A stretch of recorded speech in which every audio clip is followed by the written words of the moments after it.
प्रतिष्ठानच्या वतीने आयोजित केलेल्या उदयनराजे केसरी भव्य बैलगाडा शर्यतीत बकासूर आणि बादल ही बैलजोडी विजयी झालेली आहे। पाहुयात सविस्तर या बातमीमधून। सातारा तालुक्यातील लिंब येथे रक्षक प्रतिष्ठानच्या वतीने उदयनराजे केसरी भव्य बैलगाडा शर्यतीचे आयोजन करण्यात आले होते। खासदार उदयनराजे भोसले यांच्या वाढदिवसाचे औचित्य साधून दरवर्षी रक्षक प्रतिष्ठानचे सुशील मोजर यांच्या वतीने ओपन बैलगाडा शर्यत आयोजित केली जाते।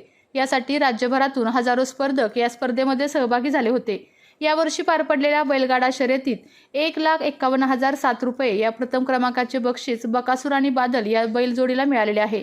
यावेळी मोठ्या संख्येने बैलगाडा शर्यत पाहण्यासाठी जिल्ह्यासह परजिल्ह्यातून बैलगाडा शौकीनांची गर्दी पाहायला मिळाली।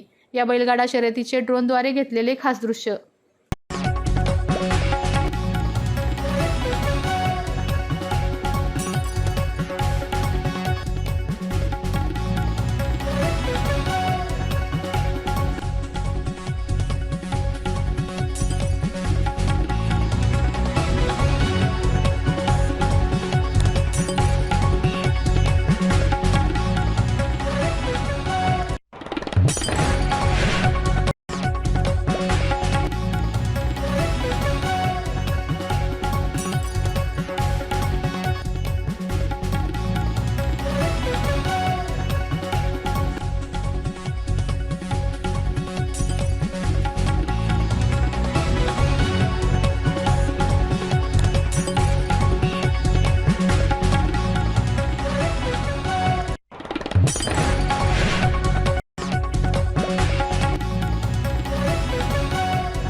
आपल्या तालुक्यातील जिल्ह्यातील बातम्या सर्वप्रथम पाहण्यासाठी आजच सातारा न्यूजला YouTube चॅनलवर सबस्क्राइब करा, लाईक करा, शेअर करा आणि बेल आयकॉन प्रेस करायला विसरू नका।